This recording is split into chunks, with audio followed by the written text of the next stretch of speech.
All right, boys, we are back on the XG podcast with your hosts, Jerry and Jesse. Episode 13. And this is going to be the Copa America episode. We're going to go over our predictions for the groups, Yeah, our disappointing teams, pretty much what we did with for the Euro. yeah. And so, I guess we'll get right into it because it's pretty straightforward. Unlike the Euros, this is only 4 groups, so it's not going to be as long. Yeah, it's a condensed thing because as soon as they get out of the group stage, they're going into, quarterfinals? Quarterfinals, yeah, knockout stage. Because they're also not doing the third team going through as well, right? So Nope. it's pretty short compared to the Euros. Yeah, they're not doing that bullshit. But I'm a fan of it. I'm excited. 3 days away. Now it's going to be just soccer, soccer, soccer, soccer. My bad. Football, football, all day. Yeah. My girlfriend's not pretty happy about it. 'Cause yeah, she's like, "What are you gonna do this time?" I'm like, "Oh, there's a soccer game going on." Yeah. What about this time? I'm like, "Soccer game. It's all day. It's an It's all all day day. thing." Well, and as soon as this is over, we got the Olympics. I know. So It's gonna be soccer-filled summer or So- football-filled summer. yeah, get excited. I'm pretty excited. We could even do not Euros. We could do a Olympic predictions too. Yeah, let us know if you guys want to hear about our predictions for the Olympics. All right. But let's get started. Group A. Yeah, you have Group A. Go ahead. Yeah, What are the teams? it's Argentina, Canada, Chile, and Peru. Oof. This one should be pretty straightforward for me. The two teams that pass, Argentina, and I want to say, fuck, dude. I kind of want to go with Peru. Really? Yeah, I've got Argentina and Chile. really.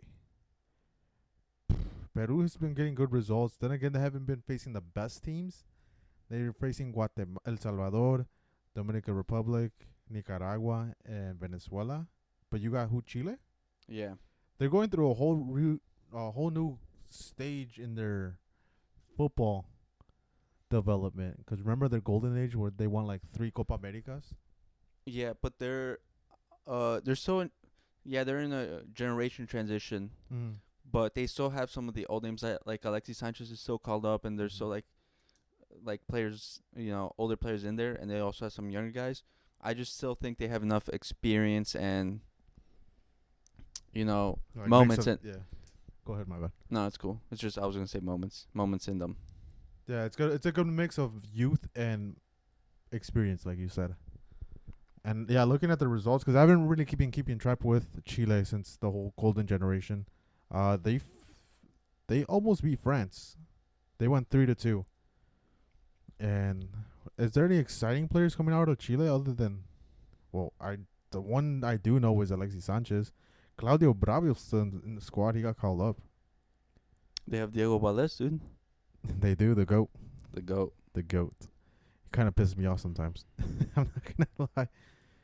But Eduardo Vargas is still there? Jesus. Yeah.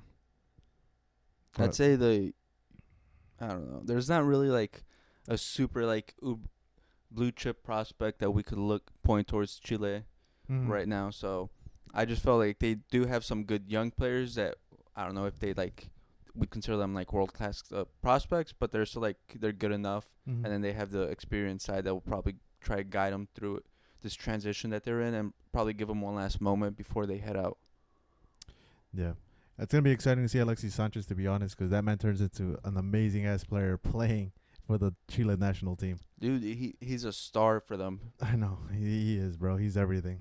And then I wish Arturo Vidal was still in that squad because I love him too. But he's so old. Yeah, I think just all that tackles, the many tackles he's done in the team or whatever he's playing, I think just caught up to him. Oh, yeah, he risks his body so much that at this point he's probably has too many knocks on his body to be able to keep up. Yeah, that's tough.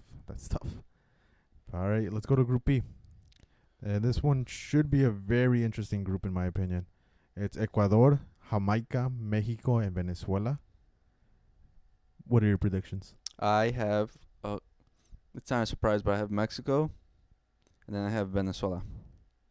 Venezuela? You have Ecuador crashing out? Yeah. Why? Just to be different. Oh, okay, you want to be different. Just to be different. I'm just trying to be different. Dude, I don't know. I think Ecuador I think they're one of their the dark horses of the tournament. Yeah, I see everyone mentioning Ecuador, but I want to be different, so I went with Venezuela. Damn. I saw them live. I went to see the Argentina versus Ecuador, and Ecuador is a very gritty team. They're gonna cause a lot of fouls, so don't expect a lot of like build up play from the opposition. They're just gonna try to annoy the shit out of you, and always expect Moises Caicedo yellow card in every single fucking game there is. Well, they do also have the Chelsea prospect. Kendry Pass. Kendry Pass, and he's fucking good, bro. Yeah. He nutmegged who is it, Rodrigo de Paul, and de Paul was pissed. He was just on his ass the whole game. He does look good. So yeah, I'm excited for it, and they still have like players like Ángel Mena from León, and then of course the eternal Ender Valencia. That guy's a god to the Ecuadorians. When I was at the game, they just kept shouting, "Por el interno." I'm like, what the fuck? They love him. But it's a very interesting thing. They have very interesting pieces. I think that, like I said, it's gonna be a very good. I think they're gonna have a good tournament. I have Ecuador going first and Mexico second. I have Mexico going first and then Venezuela second. Even with all Mexico's struggles. Yeah, we always say this. I feel like it's a similar thing with the Netherlands with Mexico. Mm-hmm. They're always struggling, and yet they somehow always get through. True. I just expect them to. We're not gonna like the football they're gonna play. They're not gonna play the best. It's gonna be constant, complaining about this Mexico side, and then we're gonna just see them pull through to the next stage to knockouts, and then they're probably getting knocked out there. Okay. Yeah. I hope they put things together. I do want this team to eventually win it. It's Mexico. We fucking root for them since we were kids. Dude, it's just difficult because I don't think, like everyone's saying, like, oh no, you gotta put the squad together. You gotta find the best 11. But I think Rubio said it best. Like this team is like this generation is just not good. Like they have very good two pieces. I think the main ones are, or like three is Johan Vasquez, the defender, Edson Alvarez, the CDM, and Santi Jimenez. But Santi Jimenez doesn't get the minutes. He also doesn't get the ball. Doesn't get the minutes, doesn't get the ball, and if he needs wingers that know how to fucking cross, because he gets Antuna, that man always overshoots the ball. Yeah. But yeah, hopefully the one player I do want to see Mexico play as a starting 11 is the Monterrey guy. Oh my god, what is his name? He plays for Monterrey. Me and Charlie were talking about him. Where is he? Fuck. He's Luis Romo? No, not Luis Romo. I hate him. That man's Jimmy Lozano's crutch because he's had him since he was a kid. He's a midfielder. What's his name? It's not Jordi Cortizo? Jordi Cortizo. That guy is a dog, bro. He had fucking Brazil stumbling and everything, but he's really good. I think he should play as the left winger. But yeah, I have him going second though. Yeah, I just wanted to be different. Mm-hmm. I do think my head most likely, says Ecuador probably goes first. Their squad looks really good. Mm-hmm. Moises Caicedo's, not worth the money, but he's solid. Kendry Pass looks like he's actually real. Can't believe you said that, dude. He's fucking good. He's not worth the money. You telling me he's worth 150 mil? Oh fuck, he did get 150 mil per. I don't know. I always thought it was 100, but I don't know. I think he's a really good prospect because he's young, dude. He, like I said, he's not worth the money, but he's good. He's like the best comparison I probably give him is an N'Golo Kante role. He has a similar roles and similar sets, both small in statures, both super small, both very physical. So Chelsea took a chance with him. I mean, to pay 150 mil, it's like you got to think this is the next Kante. Like I said, he's not worth the price, but he's pretty good. It's pretty unheard of for an Ecuadorian to be sold for 150 mil. Is that what you're mostly talking about? No, I'm saying that he just wasn't worth the price, but he's just a good player. With that 150 mil, who would you have bought if you were Chelsea? Who's the first player that comes to mind? They could have bought Jude. He was never going there. He was never going to go there, but they could have bought Jude. I feel like they could have bought so many other players that fit the profile. Mm-hmm. Like, we say striker. So many strikers out there that they could have gotten. Or even, I don't want to go back, but they do need, their center backs they're not good. That's why they, even this recently, they just got the Fulham guy on the free transfer. True. But enough about that shit team. And then Chelsea. also, after they bought Moises Caicedo, they paid, like, what was it, 60 mil for Romeo Lavia. Yeah. So they have, like, 2 high-priced CDMs. And one didn't play. Yeah, exactly. But we'll be moving on to Group C, Jesse. Yeah, it's a pretty straightforward, this one. It's Bolivia, Panama, USA, and Uruguay. It's easy, dude. Uruguay's first. Yeah, no matter what. No matter what. It's pretty straight. Uruguay's going to dominate this group. Yeah. I don't see them losing. Bielsa just has that team work to a T, bro. Dude, and how friendly they were taking that shit serious. He was yelling at everyone that they better be high pressing. That team looks so good. Valverde looks like a machine. Darwin Nunez is Darwin Nunez. He's better. He plays better in the national team than Liverpool. Yeah, but he's always prone to that errant shot. Oh yeah, he is. But who do you got going second? The host? Yeah. You know, there's always that little black magic when you're a host, if you know what I mean. Oh yeah, the little helping hand of the 12th man. Yeah. The referee. So yeah, I think it's pretty straightforward, dude. Like, I think this is the most concrete group, like, that you know for a fact. Like, if you could bet $1 billion, you're betting on these two to go through. Bolivia, I don't think they have as much. Panama, neither.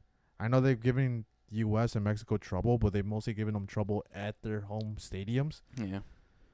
They had performed in Copa America, not Copa Americas, in Copa Oros in the U.S., but still, I think the U.S. is just gonna get they're gonna get a very controversial call that's gonna help them out. Yeah, you know, those helping hands that they're used to getting in the U.S.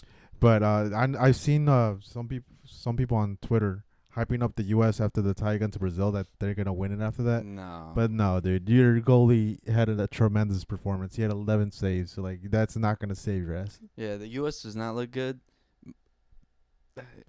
Everyone says the golden generation of the USA, but it's like every other team's like regular generation. Yeah. I think the biggest downfall was Sergino Dest getting injured for them. Yeah, because he was on really good form with PSV, right? Yeah. Yeah. And now he's out, and he's fucked Barcelona because now Barca can't sell him. Yeah, dude, it was an easy sell. I think PSV wanted him back. They were gonna sell him to him, and shot the bet. Tore his fucking knee. You know, it's okay. Any bad news for Barca is good news in general. I guess. Group D, it's Brazil, Colombia, Costa Rica, and Paraguay. It's pretty simple. I think Colombia finishes first, actually, and then Brazil. I'm with you, dude. I'm with you all the way. Yeah. Colombia is this is their golden generation, and I'm being honest. I don't know if it's golden, but they're performing to a different level. I think they could compete to any of the best teams in the world right now with the current squad they have. They're playing really good. Jesus, the current form in the past 5 games, they've won all 5. They destroyed the U.S. They scored like 4 goals in the 80th plus minute. I was like, bro, what? And it's crazy if you think about it, because it's not like there's like major Colombian players at big clubs except for like Luis Diaz. Yeah, Luis Diaz is their like main man. Yeah, but everyone else is like playing their trade in like Saudi or like South America or like anywhere. It's not like they have players in like the top 5 leagues for the big clubs except for Luis Diaz. They're all like modest clubs like Galatasaray. You know, Davidson Sanchez is still playing. Jerry Mina in Caligari. But I love their fullbacks, dude. Santiago Arias and Mojica. Fire. Yeah, they just, I don't know. It feels like they finally clicked this summer. Yeah, they did. It's like they finally, like something just in their heads like, oh, this is it. Yeah, I think even since the past Copa America, they've been playing really well. Because Argentina struggled against them. They had to go to penalties. But on top of that, dude, I want to give a big shout out to the forgotten man, dude. James Rodriguez. That man scored a banger. You know, it's that Real Madrid DNA. It kicked in. It kicked in. Oh, that he got kicked out. What do you mean? Yeah, but it's still in there. You know, once the shirt touches you, it goes in. Sure. But yeah, dude, we'll go into the predictions right now. But yeah, it's simple. Like, I think Colombia goes first, and Brazil, I think they figure it out and start scraping up results at the end. But they don't look good. No, Brazil doesn't look good, but it's like typical Brazil that we're just going to see them scrape the results and then just get the win.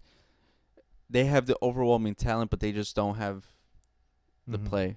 And it's like the same Brazil we've been talking about for the last 15 years. And you know who talent there. You know Huh? who they need? Who? Neymar. I don't know. I don't know if he fixes all their problems. He fixes their attack. He was their main man of attack. Right now, Vinicius is shitting the bed. Yeah, but I feel like the system doesn't suit him. Yeah, they never really. Even the coach they currently have right now, they didn't even know if they're gonna keep him because Brazil was betting on getting Carlo Ancelotti. Well, the thing was that the Brazil FA, the president, he was the one that was courting Ancelotti, and he was like promising him all these things because he was gonna be the first foreign coach for Brazil. Mm-hmm. But then they ousted him, the president. So then basically everyone else didn't want a foreign coach, and then they got this guy. But they don't even know if they want to keep him.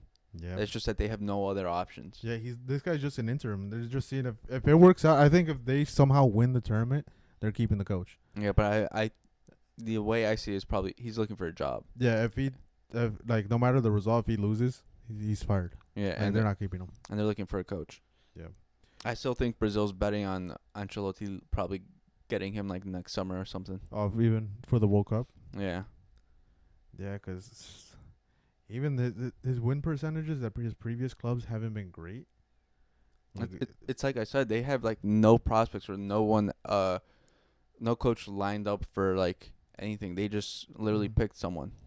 Yeah, because right now he's only coached four games for Brazil, and they've tied twice and won twice. They haven't lost, but even then, like the wins they've been getting has been like not very convincing at all.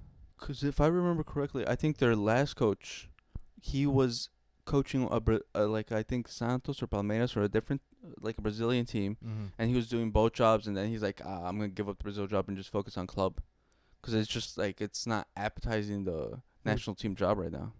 DJ, Yeah. whatever his name is. Yeah, even then, like you said, he wasn't the best coach. Yeah. He was a very defensive coach, and that's Brazil's not known for defensive. They're No. known for fucking. Juega bonito. They are. And they haven't played that in forever. Dude, you know how crazy and bad you have to play in order to get Ronaldinho to make a Instagram post about you and talk shit that this is not a good Brazil team and that they have no passion. And then he retracted it. He had to retract it because he was getting a lot of fucking Yeah. backlash for it. Yeah, he's like, oh, it was an ad or something. It was a sponsorship deal. I didn't mean. I'm like, dude, what the fuck? Because it's crazy. Because even I think the 2014 Brazil team was a bigger shame. He didn't even have to come out. It was a bigger shame in the sense that they lost 7-1 to Brazil. To Germany. Oh, to Germany, my Yeah. bad. Brazil lost 7-1 to Germany. And he didn't even come out and say anything about that. But he comes out to say this even though they haven't lost. Yeah. But I just look at the Brazilian generation, and I feel like they have the same problem. They What is it? they don't have a striker, a true nine to lead it. They're still making do with like makeshift nines, Mm-hmm. or they bring in like a below par nine and then put them in there like what they did with like Fred and things like that. And then their defense is just they don't have the legends that they used to have. Yeah, Marquinhos is not the leader that everyone expected. I think they should have still called up Thiago Silva. Yeah, they've been relying on him for so long. Like, The yeah. poor man. But he retired and he doesn't want to do national team anymore. And then, yeah. I can't. The last great striker Brazil has had, who was it? R9? Adriano? Rivaldo? R9. No, it's like R9 or Adriano, like in the 2000s. That was supposed to be Pato, but Yeah, these unfortunately. blew out. Streets will never forget Pato, dude. The streets will never forget him, to be honest. Dude, he loved playing against Barca. I know he's a dick. I'll say that, bro. Fuck him. Dude, like 50 seconds, goal. Dude, that goal is so amazing. Sometimes I even rewatch it because, oh my god, how the fuck does he just get through the whole whole event? team, bro. The game just started, bro. And he Are you just guys went- not locked in? Legit, he just ran right straight, goal. He just pushed the ball forward. I was like, oh my god. But do you think in a world, well, not in a world, do you think Endrick starts in any of these games? No, and I think that's a problem because he's shown that he's such a good impact sub because he just scores. That they'll probably keep him in that role, and plus I think they'll probably try and protect him from the media. Okay. But I feel like the best chance they have is probably just starting Endrick. Protect him from the media? Yeah. Tell him to stop doing these fucking iconic pictures. That man has yet to play 100 games or 50 games. What do you mean protect them from the media? I don't know, man. They're trying. It's the younger generation, dude. That's all they know. Yeah, dude. Man's taking iconic pictures like he's from the fucking 90s or 70s. But, yeah. But so far, I think the attack is going to be Vinicius, Rafinha, Rodrigo. And Paqueta. Which is crazy because the man, the man got an exception to be able to play this tournament. Yeah, I was going to say, I'm like, I see Paqueta. I'm like, didn't he get banned? No, he got an exception so he could play this. You're Brazilian, dude. They have the fucking political power to do anything. But not West Ham. Yeah. Not West Ham, though. But so far, that's the predictions. What do you want to start off with for the other? For the, what is it? Well, now we'll go over and review the Euros. No, I was going to say, like, The what? like we did in the Euro. The awards. Oh, Let's, which ones were they? let's see. We'll go for this. Shitty tournament player who just has a bad tournament. A player, not a team. A player. Messi. Tweaking. Interesting. I just had to say it. You have Messi? No, I was about to say, is that your actual pick? no, they won't let him. Too good. The 12th man will come in. Thank you. You know what? I'll probably say I want to say it's a Brazilian. A Brazilian? Yeah, I want to say it's like I feel like it's either can be Rodrigo or Vini. Oh, okay. One of the two starters. Okay. Yeah, because Okay. I want to say because I don't think Brazil has enough to win this, and I think Brazil in any tournament they go to they're expected to win Yeah. just because of the history and reputation they have. And the name. Yeah, and so looking at the forward line, it's gonna come down to Vini and Rodrigo. More Vini, but I feel like Rodrigo probably has a worse tournament than him. Yeah. But it's probably still gonna go to Vini. But I think they're both probably not gonna get the results that people want them to get. They're not gonna carry Brazil to. The stardom that everyone expects. Yeah. Yeah, I was with you, and I'm very surprised you said those two, because those are your guys, dude.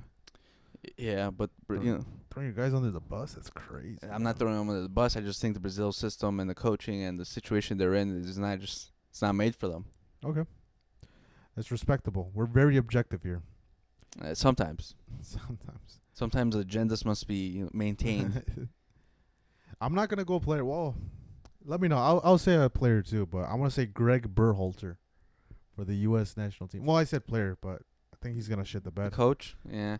See, I didn't want to go coach because I feel like that's such a cop out nowadays. Yeah, but as in player, I think Pulisic. Pulisic? See, I was thinking Pulisic, but I feel like he's just gonna do enough. He's gonna score the one goal, and He's gonna get enough, like maybe 1-2 goals, and people are gonna be like, "It wasn't bad." you're gonna see his Captain America edit on fucking Twitter. You know, the LeBron James of soccer, dude. So I'm either between Pulisic and Gio Reyna. Gio Reyna, because I feel like Greg Berhalter might still not play him. He He should be starting. Yeah, he should be starting, but yeah, So I want to say one of those two. So that's a good pick. yeah, it's respectable. All right, let's go with young player of the tournament. Kendry Paz. I'm with you. I don't want to change it. I'm with you. Kendry Paz. Even though I said yeah, you said Ecuador's gonna crash out. Dude. I think it's gonna crash out, but it's not gonna be because of him. I said it to be different guys, all right? But yeah, I think he looks so good, and I'm upset that he's at Chelsea because I feel like it's gonna be such a bad move for his career. You never know. It might be a slipping stone like Mo Salah, Kevin De Bruyne. So many players that went through it. Yeah, but they went there and then they like wasted 2 years, and then they had to get sold, and then they came back in 3 years. Maybe that's what he wants, dude. Some adversity. But yeah, I'm with you. Kendry Paz, I think I'm going to be looking at his matches. I think he's very exciting. He's very, like, skillful. And it's, like, unheard of kind of in Ecuador to have that kind of player and that kind of profile. Yeah.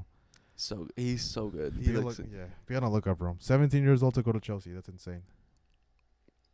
Now let's go with the goalie of the tournament. Ooh, David Ospina. Interesting. I didn't think you were going to say that. Why not? He's so solid. Yeah. And like we said, the golden generation of Colombia. Yeah. I think he's going to be a major part. Okay. I don't know. I've never seen him as like a top tier goalie. That's why I'm like surprised you're saying that. I don't see him like that, but I feel like, for tournaments, I don't feel like it's like, uh, you know, it's the history and things like that, the reputation they have. Mm-hmm. I feel like one tournament is just moments, Mm-hmm. and I feel like he has enough. He'll have enough moments where it'll be him. Yeah. Okay. I'm just saying I'm just surprised. But for me, I'm going with the one and only Dibu, best goalie in the world, Dibu Martinez. God forbid you go to a penalty shootout with him, because everyone knows that you're shitting bricks. He's laughing his ass off dancing on that line. I think he's gonna win the goal. If he goes to one penalty shootout, he won it. He's gonna stop like all three of them. I'm surprised you didn't go with Claudio Bravo. I don't think he's starting for him. Oh, really? I don't think he's starting. I feel like most likely they're gonna give it to Allison. I was gonna say that was my second pick. They're probably gonna give it an Allison based on pure reputation and things like that. But I feel like not even pure reputation. I think on top of that, I think Brazil's gonna be taking more shots than they expect to be taking, because like we said, the defense is not good. Yeah. But I just don't want to give it to Argentina. Let's go with top goal scorer. Oh, this is tough, because there's someone I want to say, and then there's someone I don't want to say. Say both. I'll go with Santi Jimenez. Okay. I hope so. That's what my heart wants. That's what you want. That's what you want to say. Yeah, that's what I want to say. Hopefully he comes out, carries Mexico. I'm not asking for much. Final or maybe semifinal. I'll be happy with those. I'll be happy with the semifinal. I'll be happy with those. Just lead us there, Santi, please. And then the most likely one, I want to say probably Messi. Just because he'll get those penalties from the 12. But yeah, you gotta make them though. But the other one, I want to say Alexis Sanchez. Yeah. I want to say Messi, but I'm gonna go different. I'm going to say. Oh, he's different. I am. I'm gonna go with Luis Diaz. Luis Diaz. I think this is the tournament where he becomes selfish and starts shooting, and he starts getting his goals. But I think he's gonna have a great tournament. Really, I'm surprised. I thought you were gonna pick your boy Darwin. Darwin, that is also a good shout. I got blinded by Colombia, dude. Cause yeah, I don't know. I want to go with Luis Diaz. Something tells me he's gonna have a great tournament. Then Argentina too. I want to say maybe even Lautaro Martinez, to get rid of that stigma that he has, because he did have a great season with Inter. All right, hold up. We said too many names. We gotta pick one. If I have to pick one, I'm going Luis Diaz. All right, I'm gonna go with Alexis Sanchez. Okay. Yeah, because we said like a couple, and then there can be in the comments, you said one person, but you guys said like three. No, my final pick is Luis Diaz. Yeah. Let's see what's the next one. What do you want to do first? Disappointing team or dark horse? Let's go with hate first. Disappointment. We're hating. We're hating. Go ahead. We got our Kendrick Lamar, tinted glasses on. I think we could even use that song in this video. Can we? I think so. I think it's not copyrighted, so people can listen to it and put it on their videos. Yeah, good. This is our Kendrick Lamar section. That's gonna be my anthem, Who do you got, Jesse? Who's gonna shit the bed as a team? I think sticking with my predictions, I'll go with Brazil. Fuck you, dude. I was gonna pick that. I think it's just so straightforward, because I see them and it doesn't look, It doesn't convince you at all. No. I'm gonna go with the United States.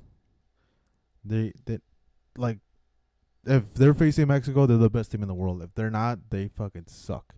And they're facing against what is it? Like, I think they're all in within the top 20 in the world, and they just have a really bad record facing those kinds of teams.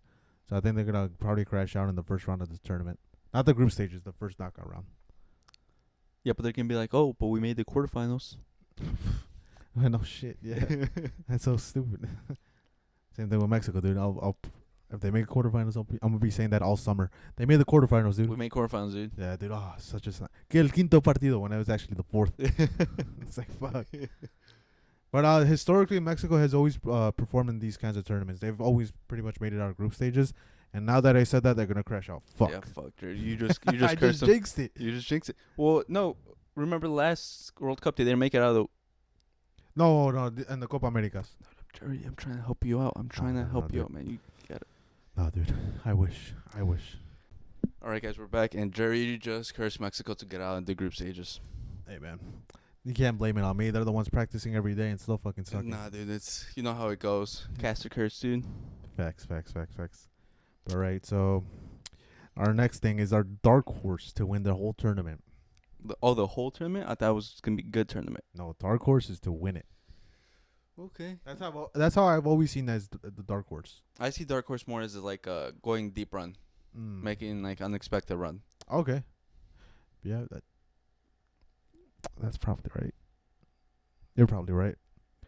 What do you got? I'll go with Chile. Like I said, I'm riding high with Ecuador.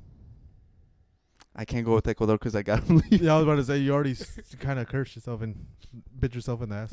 Try and be different. It screwed me, dude. You're like, fuck, that's a good pick. Dude, I was just trying to be different, man. I think they're gonna easily make it out of groups, and then that's when it gets scary. Like even looking at the knockout picture, I don't even want to look at it because it's kind of. Dude, the quarterfinals, it's gonna be stacked everywhere. Yeah, I don't know how they're gonna set up the knockouts. Is it like C against A, B against D? I don't know. We'll wait for the thing to come out, but I think the quarterfinals is gonna be like the best matchups of this whole tournament. This quarterfinals is gonna be crazy. It's gonna be good football everywhere. Yeah, it is. And then that's not good because Mexico, it's gonna look scary. Oh, dude, don't say that. They're gonna win. Well, that's if they make it out of the groups. They are, dude. You said they're gonna go first. What do you mean if they're gonna go? Yeah, but then you now you're backtracking. You got me scared, dude. It is what it is. But now, who do you have as the winner of the tournament?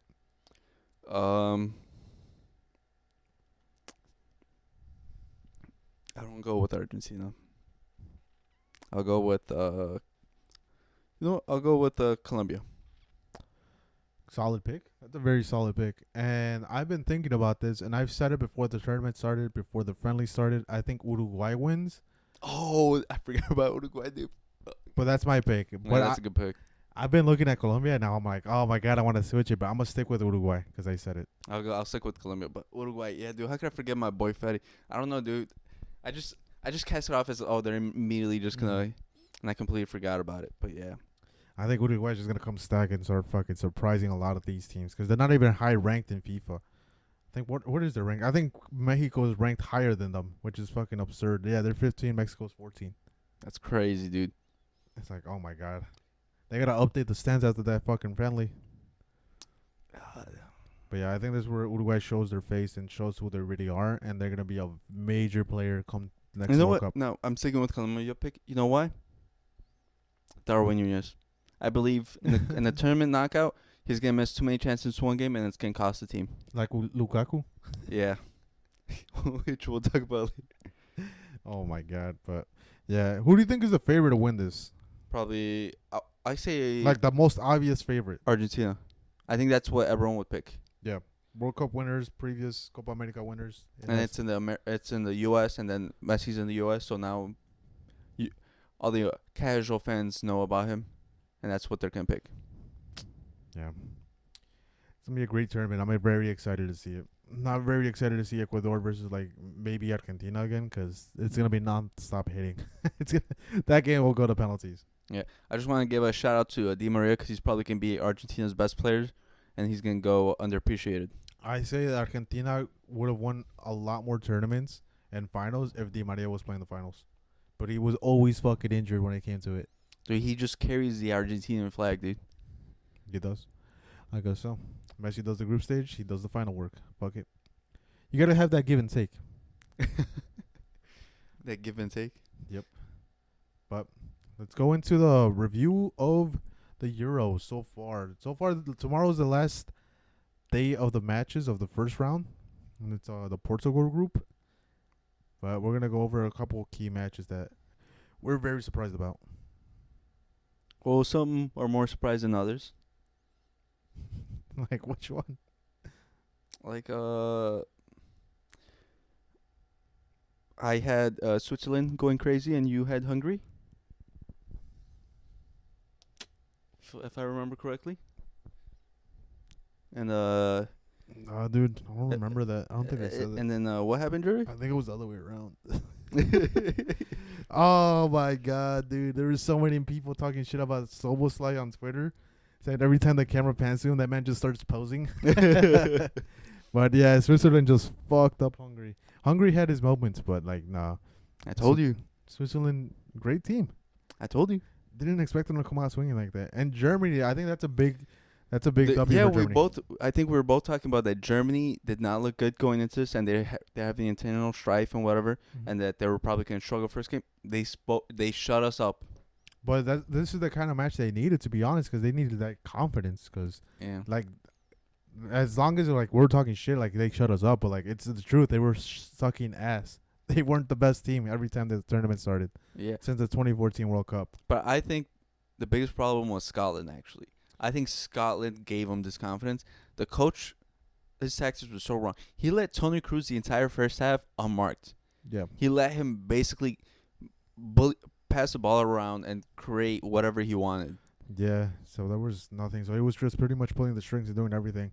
And yeah, Scotland was just running around chasing for the ball.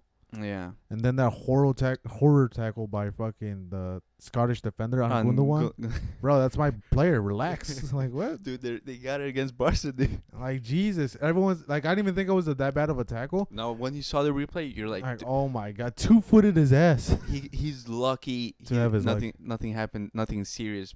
I mean, he probably got like a bruise or whatever, but like, oh my God, that was such a bad tackle. And then he tried to say like, I got the ball first. Like, bro, like what?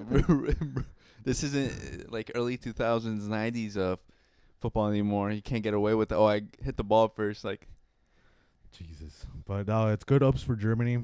And what did I say, Jesse? Spain, the favorites. My favorites. I didn't disagree. I just said Croatia gets through second. Fuck Croatia, dude. They fucked up my parlay. But I thought Croatia was pretty dangerous. It was just Spain was more decisive. Yeah. They took their chances. Then you look back. Croatia was very much struggling to score. Yeah. So I think they're missing that one striker. Because Kramaric was like struggling. Yeah, and Mandzukic isn't there anymore. He's not there. What happened to him? Did he retire? I think he's retired from international football. I think he's still playing. I haven't heard his name in a minute. When you said that, I was like, damn, that just struck a fucking memory. Yeah, no. I think he's, if I remember correctly, I think he's still playing. But I just think he retired from international football. Okay. Yeah. They struggled first game. Hopefully they could come back and, get my prediction right, But, it's okay. It's only first game. Because it's not very beneficial to them that they're already down in the first game. Because now, who's in their group? Yeah, Italy. It's Italy and Albania. And Italy was not looking good. They got conceded on the fastest goal. Yeah, they were done in, like, first minute, dude. Not even first minute. It was, like, 50 seconds. Like, yeah, it's not a good look for the Italian team. But they managed to persevere and come back from that, which is a good look, but still, Albania had the chance to win at the last minute. Yeah, so that's why I'm not too worried about the Croatia pick, because it's not like Italy came out and just, like, shut me down. They weren't dominant. Yeah, they showed exactly why I was worried about picking them. And we'll see how they play against. And they still have to play against Spain, so. Yeah, they do. But that kind of fucked Croatia, too, losing 3-0 down. Like, the goal difference, that makes you bottom of the group. Yeah, but the thing is that I saw is it's not like Italy won by a lot. They only won by one goal. So if they win, it's like it closes down the gap pretty. It does. I'll say that. Because if they win by 2-0, it's tied. Yeah. And they have the better head-to-head. So they got to hope it's Italy. Yeah, Croatia still has to face Italy, and then Italy has to face Spain. So it's like not an easy run. No. And plus they still have to play Albania, and Albania does look looked dangerous against Italy. They did. Now going to the shocking one, Poland versus Netherlands. Poland was up very fucking early in this game. Again. And dude, they played better without Lewandowski. It's like Lewandowski's a problem. Oh yeah, dude. I hope it's like maybe certain team takes note of it. Yeah, maybe, but not really. Dude, but I hope he stays. Dude, Poland should have won this game. They should have, but I felt like this was typical Netherlands. They look bad, and yet they still go for. Yeah, the people were making fun of the pay, saying like, supposedly he was supposed to be the answer. He's looking for a club. He's a free agent. He'll be the difference maker and do everything, but he really wasn't. It was Weghorst. As soon as he came in, he fucking scored. And then even Xavi Simons had a really bad match. But you know who had a great match? Cody Gakpo. Yeah. The Liverpool man. I feel like what? It's like the same reason why he got that Liverpool move. He looks when he plays in the Netherlands shirt, he's a different person. He is. He is. Because that World Cup run got him a move to Liverpool, and now this Euro run, and I don't know what's gonna do for him, but he looks so good. Yeah, dude. Like I've never seen him this active and even coming back down this far for the ball because he was playing left wing. He wasn't even playing striker, but at left wing he looks so comfortable. Maybe that's his natural position, but that's the thing. Like, are you gonna beat out Luis Diaz for that? Because Luis Diaz plays that position fantastic too. Yeah, I don't. Yeah, but I feel like that's Liverpool problem because they have like 3 people that play really well on the left wing. Because even Darwin Nunez, he looks better on the left wing than he does as a solo striker. Yeah, but yeah, Cody Gakpo. Shout out to you, bro. I was talking shit about you in the podcast too. I think in the very first episode or the second one, but dude, that man put on a performance. It's just the Netherlands jersey. Remember, Jerry? We just gotta remember that. Don't count him out. Don't count him out. And in the memory bank, whenever he's playing for club football, he's ass. But once he puts on the Netherlands jersey, it's like he's Captain Netherlands. He's not a club player. He's more of an international guy. Player. I respect it. There's a couple players like that. Yeah, I agree. And going into the next match, Slovenia versus Denmark. What a beautiful story. It was a good story. Last Euro, Christian Eriksen, had a situation happen, and then he scores back first game. Yeah, dude, it was a pretty beautiful moment, to be honest. Of course it had to be him to score the first fucking goal for Denmark. Yeah. But I'm very surprised how Slovenia played too. They were playing fantastic. And you know who was the fucking standout player, dude? The one everyone wanted? Sesko. Dude, that guy's a fucking beast. Well, I think it's actually a good move that he decided to stay for another year. It is. Because I felt if whichever club he was going to go to in England, he was going to be under so much pressure to carry him. Because Arsenal, he's going to have to be the leading man. Yeah, he's going to have to start scoring instantly. If they don't win the title, everyone's going to blame it him. Mm-hmm. And Chelsea is just so dysfunctional. Yeah. And then who was some other team back? I can't remember. I think Man U. No, Man U wants everyone. They want me, dude. Hey, listen, Man U, I'm available to play. But yeah, dude, this was a very surprising match. Slovenia, I didn't know your game. I didn't know you guys played like that. Who did we pick in these groups? For these groups? I think you picked Denmark. I can't remember who I picked. Yeah, you didn't pick them. I didn't. I think I picked Serbia. Yeah, you picked Serbia. You picked Serbia and England. Yeah, you said Denmark would probably be too old. Well, they got their first goal. Then they kind of disappeared, to be honest. Fitness, dude. They're too old. Nah, I don't know. I just feel like they just trailed off at the end for some reason. They just didn't. The subs, I didn't feel like they brought any impact. Yeah, it was the subs were very, very complacent, and I can't believe that what's his name, Kasper Dolberg, is still playing. Yeah, what he could have been. He was the original Haaland. Yeah.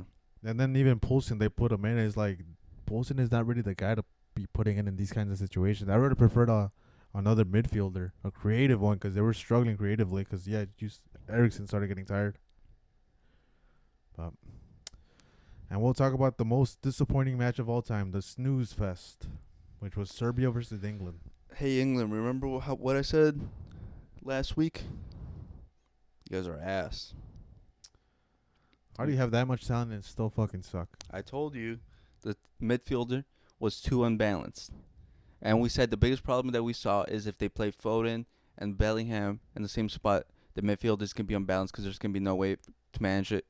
And it was also wrong to put Foden in the left wing because that's not where his best spot is. And what happened? They all disappeared.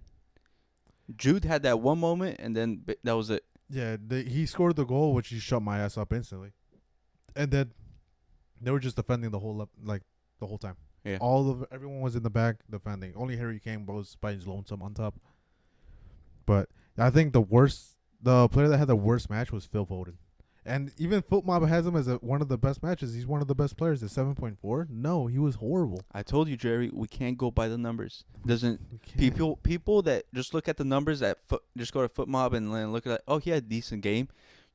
you got to watch the game and actually understand what's happening to understand that he wasn't good. That rating is a lie. He was very lost during the game, and I was watching it at a dude's house, and I was telling him like he can't be playing Phil Foden on the left side. Look at him, he's uncomfortable. Then I think someone made a pass on the left wing so he could run it, and he for some reason wanted to keep going to the middle. I don't know, he's just uncomfortable there. Like I think even at the end when England made the subs, I think did they put in Bowen?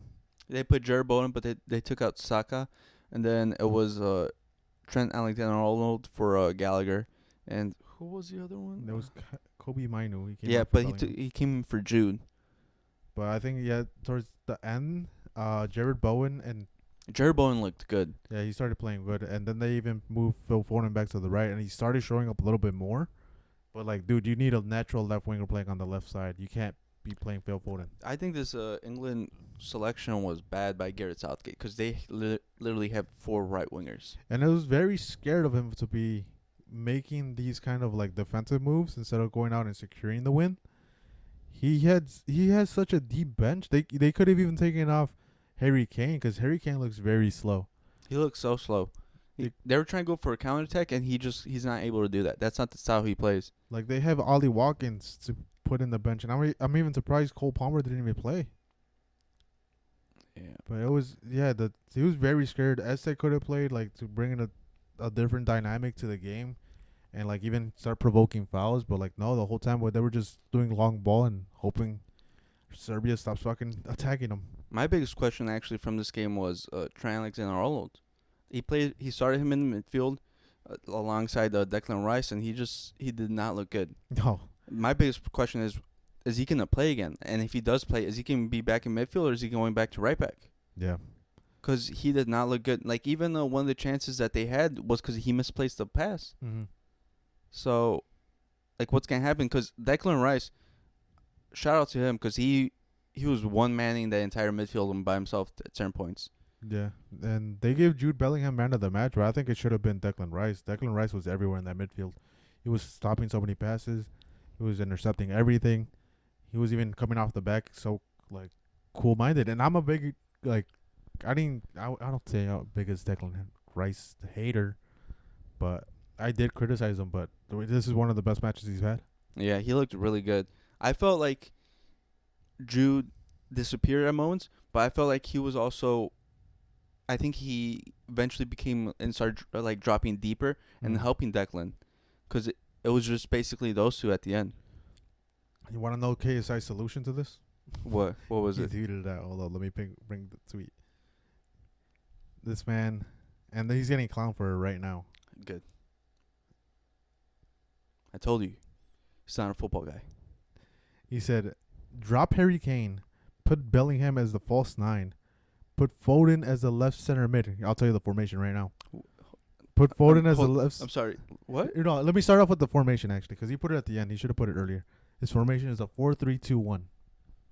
Okay. So, he wants to take off Harry Kane and put Bellingham as the false 9. Mm-hmm. Put Foden as the left center mid. Okay. Palmer as the right center mid. Uh-huh. Saka on the right wing. Gordon on the left wing. And he said, easy peasy, everyone's happy. First of all, that's a 4-3-3, my guy. That's a solution. I mean, Declan Rice is going to have to work double overtime. Like, what? This man just gave out the biggest FIFA solution on Twitter, and I expected this to work in real life. That's what everyone's saying. Is like, this man came out with the ultimate team tactics.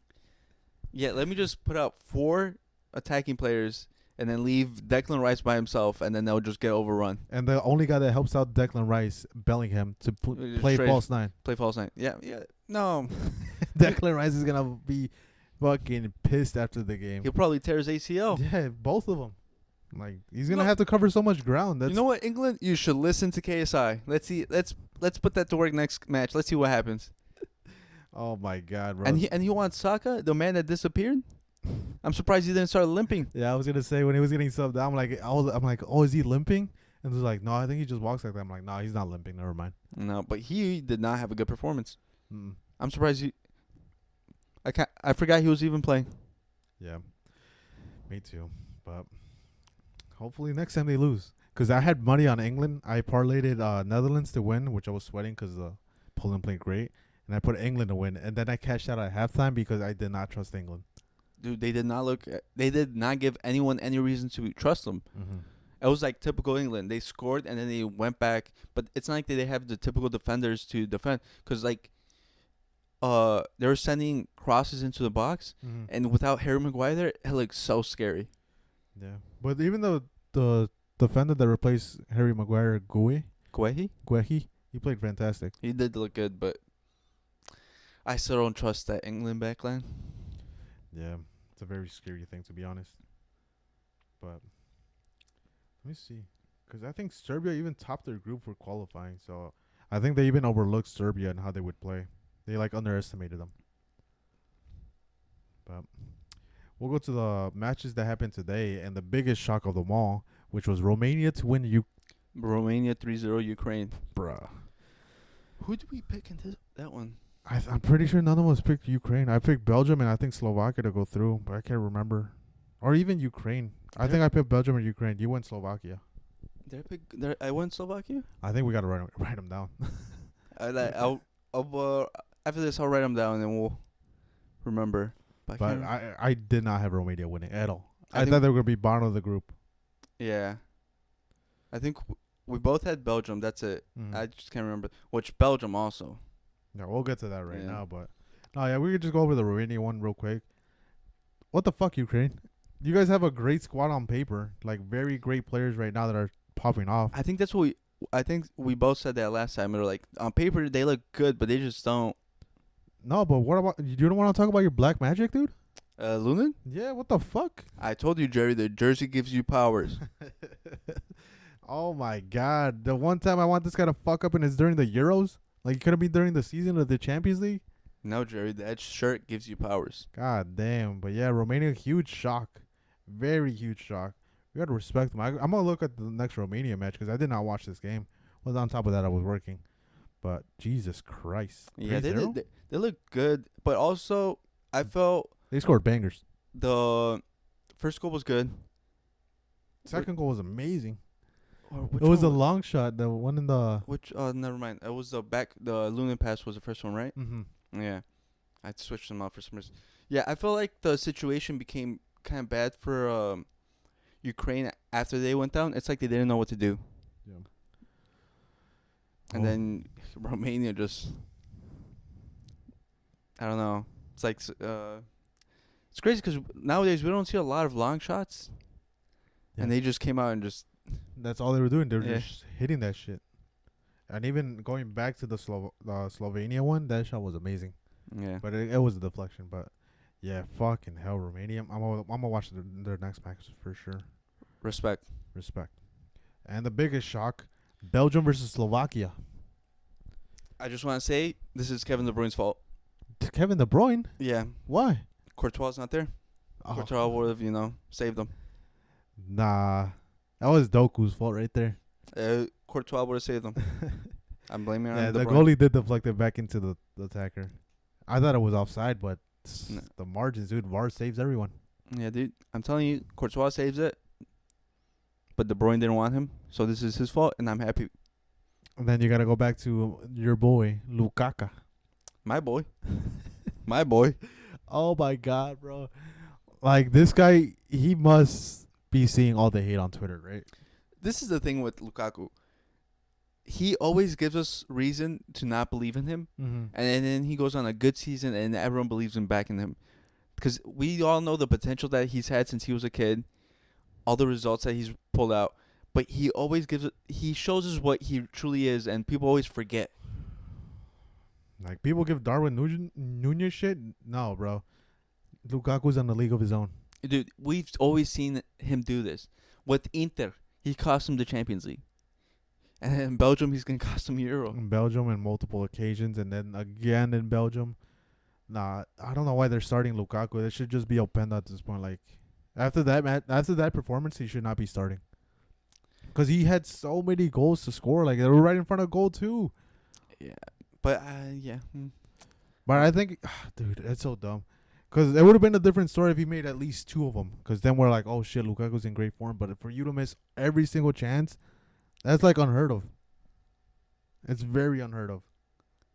But Belgium has to climb that shit now. Because being down and then Romania having a win when everyone expecting Romania to lose, it's tough. It's tough. All I know is one of my teams is getting through. Yeah. And I'm not mad that I got the Belgium wrong. I'm mad about it, dude. I picked Belgium. I'm like, oh, Belgium easily. I picked them, but, I'm okay with it. This is what happens every tournament. We need someone to crash out. Yeah. And it makes it football interesting. And the one team I was hoping for to be crashed out was France versus Austria. France wins 1-0. Hey, listen, I think France and England, I don't know. They're basically the same person now. Pretty much squads that have talent at every single position should be dominating every single team in the world, winning 5-0 or at least 3-0 minimum. Barely beat Austria 1-0 with an own goal. Yeah. With an own goal. They didn't even score the goal themselves. Yeah, they don't look good. And I feel like there's a couple people we can blame for this. Mbappe? I feel like number one, Didier Deschamps. He's not a coach. He shouldn't be there. And it shows. And it shows. Because this squad, with the talent they has, should not be doing this. Like in England, it's both Southgate and the players' fault. But in France, I feel like it's also a similar situation. But I feel it's also mostly the champs because he sets them up for failure. He does. What's the other reason? The other reason? Mbappe missing the 1-on-1. Yeah.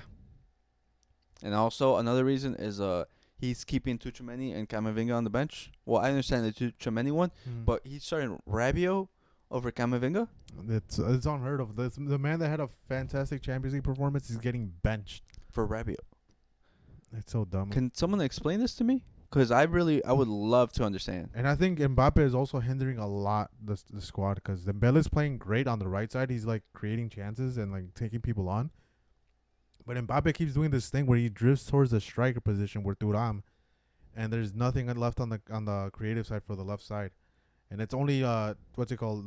Not Lucas Hernandez. Theo Hernandez overlaps. Yeah. But that's it. But no, you should be sticking to the left side. You said your preferred position is the left side. Play the left side. Listen, man, everyone deserves a break, Mbappe, he's going through a transition period right now. So, I think he got a broken nose. Yeah, he did. He's having surgery right now. Yeah, he'll play the next match, I think. He's going to be wearing the mask. He is. Like the Ninja Turtles. But it's pretty crazy to think. I wonder what color he goes for. Because imagine, say Austria, because Austria played fantastic. They did. They came out and they... Go ahead. You go. You go. But no, they had great build-up, dude. They were like, France was applying the pressure high up the field, but they were just coming off of it like nothing. The only the issue they had was getting shots on target. But what can you do? You went toe-to-toe against one of the world champions in the past 10 years. They went against a team that everyone had them counted out. Everyone thought was going to be a rout. And they not sucker punched them. They came out and just threw haymakers, and they were unlucky that they didn't get a result. Because it's actually unfair that they're going away with the loss. And by an own goal, too. They didn't even score on you. So, if anything, it gives Austria huge confidence going into the next match, saying, like, oh, France couldn't even beat us. Yeah. And that's crazy, too, because I was going to say, like, imagine Ralph Ragnick doing this to France. Like, it's unheard of. It's crazy. And it makes Manchester United look bad. Yeah, because, man, you had him, and this is the football he was trying to produce. Man, you just doesn't have the players. Well, also looks back on Ten Hag, who's been confirmed to stay in Man U, because he didn't want him there. He didn't want Ralph Ragnick. He wanted to be what? Because he was going to impede his total control over the club. Was he going to be? Because Ralph Ragnick was going to become like upper management. So he was going to be helping out pick up who they can target in transfer windows. But Ten Hag didn't want that. He wanted control over it. So he made sure they got rid of him. Jesus. Some people with their egos, dude. Yeah. And speaking of that, we got to apologize. For who? Kante. Oh, yeah, that's specifically me, dude. N'Golo Kante, I'm sorry, dude. I called you out saying, why is he getting called up? This man dropped a fucking fantastic performance. Man of the match. He was all over the field. He stopped the counterattack for Austria to score. That man, oh my God, he still has it. I'm glad he recovered from his injuries, though. Yeah, and Kante, he came back and it was like he was in 2018, 2019 form. Yeah, dude. Oh my God. Imagine someone buys him from Saudi now. And someone buys him back. Yeah. Chelsea pays another 100 to get him back. I'll be fucked. That'll be hilarious. No, we'll get finesse. But yeah, very underwhelming for France. Very a lot of positives for Austria. Yeah, and then I think probably Mbappe got distracted with the whole, Oh yeah, you could talk about that real quick. Yeah, he basically is convincing the youth to vote for Macron again. He basically, what did he do? He made a deal with Macron. He's like, leave me alone for the Olympics and I'll tell people to vote for you. Facts. And that's what he's doing now. Yeah, it's pretty crazy that he's getting political and all that. But yeah, you see now that he's definitely close friends with Macron because of that statement. Like, you either have to be getting paid to say that or you have to be really good friends with him. Yeah. Or you have to be a teacher to get close with the Macron. You do. But we could get into the matches tomorrow real quick. It's Turkey versus Georgia. Who do you got? Turkey. Turkey, me as well, bro. I mean, we got the star boy right there.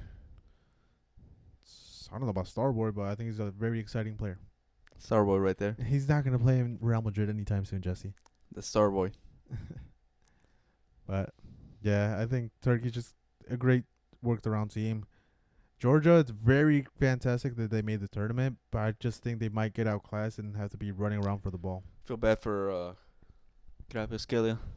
Yeah, that man. He's gonna have to do everything in his power to fucking try to force an attack. But I think this might be a battering, to be honest, too. Yeah, because like we said, Turkey the team looks solid. Mm-hmm. I think we said they're like one of our dark horses, and they just look good. Squad looks good. I expect them to do well tomorrow. They do. Wait, they might shut us up, dude, because looking back at the last 5 performances, in March, they got fucked up by Austria 6-1. Well, that's how it goes. We give our predictions, and sometimes we're wrong, sometimes we're right. That's facts. We can't predict everything. Like, just look at Belgium. Facts. Everyone predicted them to win, and they ruined a lot of people's parlays. I'll say that. Yeah. I'm one of them. Oh my God! And the next match is Portugal versus Czech Republic. Czechia. Is it called Czechia? No, I don't know. I think it says it here too. I think people call it that, but it's a Czech Republic, or I don't know if there's a difference. Let us know in the comments if it's wrong. But I think it's fine, either of those two. Mm-hmm. Who do you got? Portugal. It's not a question. It's going to be easy. Yeah, they have a lot of attacking power, dude. I think they're going to dominate this shit. Now my question is Ronaldo going to start? Yeah. You think so? Yeah, he started off. He's in good form. You saw that goal, Jerry? What goal? I know you saw it. I put it in the chat. The free kick? No, the lefty shot. Oh, yeah, sure. Sure, Jesse. And then if he drops a stinger, then what happens? He's not. He's going to drop. Watch him get 2 goals tomorrow. Okay. I'm predicting it now. He's going to get 2 goals tomorrow. Jesus. He's going to get 2 goals. My goal would never let me down. Oh, my God. Please don't let me down. Please don't let me Please down. don't let me down. Doesn't start. Please. But yeah, They have so much talent. It's like we said, Portugal's like one of our favorites to win. Yeah, they're just I think Czechia is just gonna get overwhelmed with everything, all the attacking. Left side, right side, Bernardo Silva fucking making your left back do fucking turn after turn after turn. It's gonna make them dance, and then Rafael Leao. Mm-hmm. Maybe he finally decides to start finishing chances. Yeah. And then your boy, Bruno Fernandes. No, the kid. Oh, Conchechao. Yeah. He'll come in like at around the 60th minute and show what he has. Yeah. He's a great player, dude. I'm telling you. I don't know if you haven't seen him, have you? No. Be on the lookout for him. I think he's the next big thing for Portugal. Yeah. Who's he gonna sign for? Madrid. Well, right now he's in Ajax. Porto. Porto. My God, he came from Ajax, but it's weird to say that he's from Ajax to Porto. Usually it's like the other way around. Yeah. But yeah, he's gonna make noise, I think, in this tournament. Yeah, keep a lookout. And they have Paulinho starting for some reason. See, well, he's getting his move to Bayern. He is. He's getting his move to Bayern. He's finally getting it after a year. Why the fuck did we sign the deal? Like what? Well, I think he did that just so he could get better wages for the year. Hey, listen, if someone tells you to sign for they'll give you $2 more million. You're gonna take it. Big facts. I'm not gonna turn out that money. But yeah, the predicted lineup is Vitinha, Paulinho, and Bruno Fernandes. That's a fucking crazy midfield. Yeah, if only Bruno Fernandes wasn't there. I started liking Bruno Fernandes and what he is. Yeah. I see his quality now. I have my agenda against him. I see. But And I'll keep that agenda. do you have any closing comments? England sucks. English fans, it's not coming home. Shut up. You guys are so annoying. And KSI, stick to FIFA. Oh my god. Am I wrong? You're not wrong. You're not wrong. That man did come up with an ultimate team lineup. Literally. Like, oh my God. Literally. It was already unbalanced as it was, and this man decided, Just tip the scale. nah. We either score or we're getting or nothing. What do you think the score prediction is if they do like take his advice, which I doubt, but if that lineup were to come out, they either score 4 or they're getting scored on 4 goals. yeah, that man said full on ultra attack. Yeah, and who knows if Declan Rice survives the Euros after that. I don't know what he's thinking because his Arsenal team won't be happy if that happens. They won't. This is too much on his knees. They already play enough matches as it is. Please leave Declan Rice alone. He's having a great tournament. Well, started off Great, yeah. But help him. Help him keep his ligaments. Who do you think starts next to him? What do you think they do? Do you think they start Kobe Mino next and bench Trent, or what do you think they should do? Honestly, knowing Southgate, I think he's gonna stick to his guns and just stick with the same lineup. He's gonna be like, "We won. Why are we gonna switch things up?" That's what his excuse is gonna be. What do you think? No, I think he changes it up. I think he succumbs to media pressure. Who comes out? I think he's gonna actually change Foden. And put who? I Bowen? think he's gonna change him and put him back to right wing, and he's benching Saka. And put Bowen on the left. Or No, I think Watkins. Oh, like play like a 4-4-2 then? Yeah. Oh well, Watkins can't play left wing. He's done it on occasion. And I think he sticks with Trent Did for one more game. Did the back line surprise you? Like how well they played? No, because I feel like they're all veterans. Mm-hmm. Because we know what Trippier is. He's just solid. Mm-hmm. He had a rough patch in certain times with Newcastle, but I felt like that was just he was playing so much and there was no sub, so I felt like that was expected. Yeah. He physically couldn't keep up. Kemba Walker, the basketball player. Yeah, dude. I feel like there's a basketball in the background, guys. Walker, he's just good. Mm. He's just so good. We know. And then actually, I feel like the weakest person on the back line was actually John Stones. He's coming off an injury. Yeah, he looked better than him. Mm-hmm. And then they still have the goalie. Yeah. I feel like a better team tests their goalie. Mm-hmm. And the goalie, I don't think they show up. Yeah. I was actually going to say, I think Kieran Trippier had a bad game. Really? He was getting beaten a lot. I feel like he didn't have any support. Well, that's the thing. He's playing. It's also like weird because you're playing an inverted left back position as a right back. And he's just not comfortable turning to his left compared to turning to his right. It's a different thing. Like to be switched up like that and not really playing that in Newcastle. Yeah. It's a big change. And also he had Foden in front of him, who isn't known to track back. Yeah, exactly. Like fuck, you're getting no help. You're just in an island by yourself. And then you're looking at Declan Rice for help, and that man is struggling already. He's already on the other side of the pitch, covering the other side. Yeah, he's like, oh shit, he's not gonna make it. But now Guehi did a great job of helping Kieran Trippier out in those situations. Yeah. But other than that, this has been episode 13 of the XG podcast. Make sure to like this fucking video, subscribe, and send it to your friend. And comment, guys. We need comments. Yeah, we need to know. We need to know your opinions and what you think about it, and we need to know why you're wrong. And this is coming from Hideo Kojima himself. Yeah, exactly. He won't make a next Metal Gear until he gets it right. Well, they said Jesus, so I don't know who they're talking about. But Yeah, who the fuck is that? I don't know. His name is Jesse. I'm Jesse, guys. So, yeah, and also you guys comment. I'll tell you guys why you're wrong, and why You're not wrong. No, but let's get some interactions. We've got some interactions on TikTok. That's great. Yeah, we YouTube. What's up? But yeah, keep up our TikToks. Keep up with them. I've been uploading them more. We've been getting good traction. Let's get more traction. Yeah, YouTube people, what's up? If anything, I'm gonna put the KSI clip because Jesus Christ, he has to be called out for that shit. Yeah, dude. Like we saw the tweet. I saw the tweet. That shit was horrible. That's crazy for you to say. And don't try to backtrack now by deleting it. And also, YouTube people, why aren't you commenting? Send me Prime. I don't like Prime. I like it. Yeah. I don't like coconut. I'm allergic. Are you really allergic? No, I just say that. I'm about to say you're doxing yourself right now. What are they gonna do? They're just gonna come feed me the coconut? Yeah, that's a fucking deadly tool if it is. I'm not allergic. I just don't like it. Damn. I just say that so people don't give it to me. Oh, stay away from the coconut, dude. It's the same thing with like seafood. True. I say I'm allergic, but I just don't like it. Fair. All right, guys. Thanks for watching. Peace. Peace.